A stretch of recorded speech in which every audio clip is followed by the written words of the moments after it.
Good morning बच्चों। आज की जो हमारी वर्कशीट आई है इसका टॉपिक है भारत में वैश्वीकरण का प्रभाव। जैसा कि हमने वैश्वीकरण के बारे में पढ़ा था कि पूरे विश्व को जोड़ना, तो अब इस वर्कशीट में देखते हैं कि उसका क्या क्या प्रभाव पड़ा है। भारतीय अर्थव्यवस्था का वैश्वीकरण एक लंबा सफर तय कर चुका है। वैश्वीकरण और उत्पादकों, स्थानीय एवं विदेशी दोनों के बीच में और अधिक प्रतिस्पर्धा से दोनों के लिए विशेष रूप से शहरी क्षेत्रों में धनी वर्ग के उपभोक्ताओं को लाभ हुआ है। इन उपभोक्ताओं के सामने अब पहले से अधिक विकल्प हैं।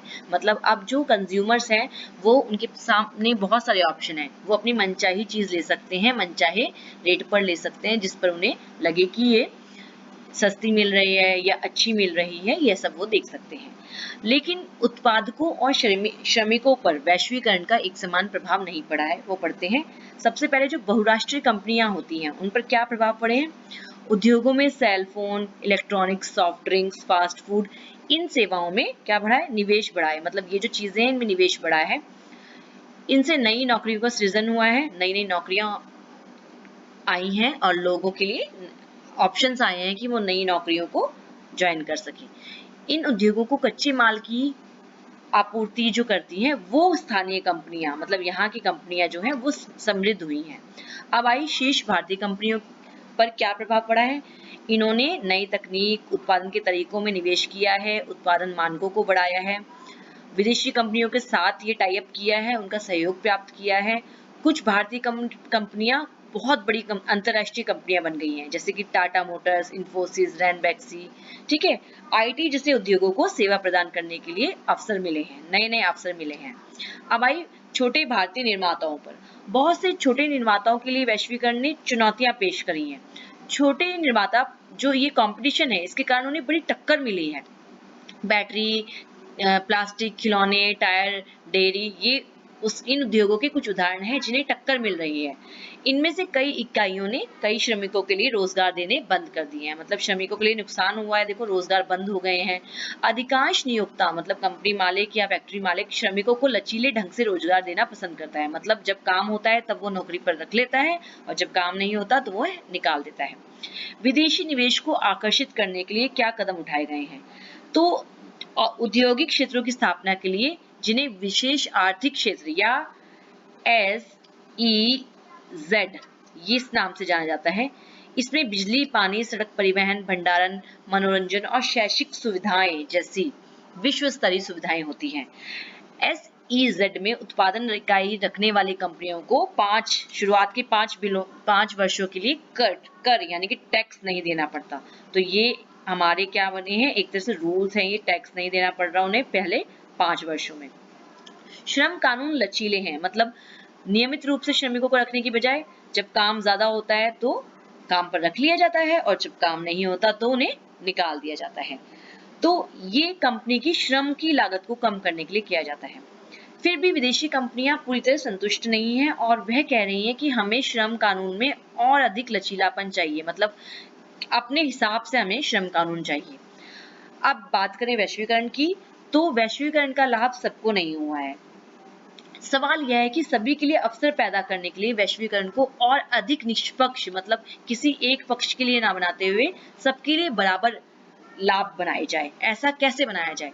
तो इसके लिए सरकार को न केवल अमीर और शक्तिशाली बल्कि देश के सभी लोगों के हितों की रक्षा करनी चाहिए। चाहे वो श्रमिक हैं, चाहे वो छोटे निर्माता हैं, सबके हित की रक्षा करनी चाहिए। उदाहरण के लिए सरकार को यह सुनिश्चित करना चाहिए कि श्रम कानून ठीक से लागू हुआ है या नहीं, श्रमिकों को उनके अधिकार मिले हैं या नहीं। यदि आवश्यकता हो तो लोगों को संगठनों द्वारा बड़े पैमाने पर अभियान और प्रतिनिधित्व ने व्यापार और निवेश से संबंधित निर्णय को प्रभावित करना चाहिए। यानी कि लोगों को निष्पक्ष वैश्वीकरण के लिए संघर्ष करना चाहिए। अब प्रश्न आता है कि वैश्वीकरण का प्रभाव सभी के लिए फायदेमंद साबित नहीं हुआ है। क्या आप इस कथन से सहमत हैं। अब देखिए, जैसे हमने यहाँ पढ़ा था कि जो छोटे निर्माता हैं उनको क्या मिल रही है, उनके लिए अच्छा फेवर नहीं हुआ। इनसे क्या हुआ है, उनको कड़ी टक्कर मिल रही है। मतलब उन्हें बड़ी बड़ी कंपनियों से क्या करना पड़ रहा है, उन्हें बड़ी बड़ी कंपनियों से कंपटीशन मिल रहा है। उसके अलावा श्रमिकों के लिए क्या हुआ है, श्रमिकों के जो वेतन है उसमें कमी हुई है और उनके काम करने के घंटे बढ़ गए हैं। ठीक है, तो ये दो प्रभाव जो हम लिख रहे हैं ये है कि जिससे निर्माताओं को, छोटी कंपनियों को और श्रमिकों को फायदा नहीं हुआ है, वो है। ठीक है, SEZ का क्या है, उन्होंने विदेशी निवेश को आकर्षित करने में कैसे योगदान दिया है। तो यहाँ पर हमने क्या पढ़ा था, SEZ क्या है। SEZ वह सुविधाएं हैं जो विश्व स्तरीय तरीके से प्रदान की जाती हैं। तो ये आपकी SEZ सुविधाएं हैं। ठीक है, इसमें क्या है हमारी, इसमें हमने जैसे पढ़ा था कि जो कानून है वो लचीले रखे गए हैं, टैक्स नहीं देना पड़ता। ठीक है, तो ये चीजें जो हमें सुविधाएं कंपनियों को दी गई हैं वो सुविधाएं हैं। ठीक है, उनको बिजली, पानी, सड़क परिवहन ये सब उपलब्ध कराया जाता है। ठीक है, तो उत्तर 2 में ये आ जाएगा। रमन एक जूता बनाने वाली फैक्ट्री में एक स्थायी कर्मचारी के रूप में काम कर रहा था, लेकिन कंपटीशन इतना बढ़ गया कि कारखाने बंद हो गए और उसने अपनी नौकरी खो दी। उन्होंने एक नई कंपनी ज्वाइन कर ली जिसका जो लगभग आधा वेतन देती है।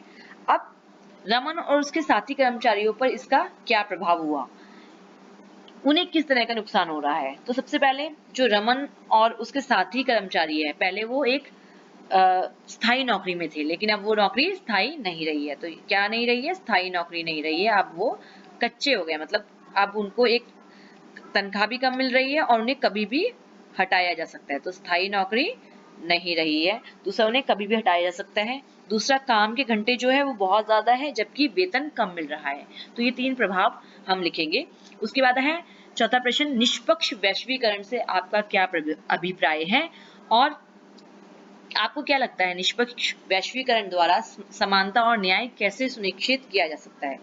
तो निष्पक्ष वैश्वीकरण की बात करें तो निष्पक्ष वैश्वीकरण होता है जब पूरे समाज को समान लाभ हो, मतलब ऐसे कार्य जिससे कि निर्माताओं को भी फायदा हो, अमीर गरीब सबको, श्रमिकों को भी फायदा हो, छोटे निर्माताओं को भी, उत्पादकों को भी, ग्राहकों को भी, श्रमिकों को भी, सबको एक बराबर लाभ हो। तो इन सबको लाभ तभी मिल पाएगा जब हम क्या करेंगे, इस प्रकार के नियम बनाएंगे जिससे कि सब लोग समान और न्याय मिल सके, मतलब सबको समानता और न्याय मिल सके। तो ऐसे नियम बनाना और उनको लागू करना का उनको कड़ाई से लागू करके हम निष्पक्ष वैश्वीकरण की बात कर सकते हैं।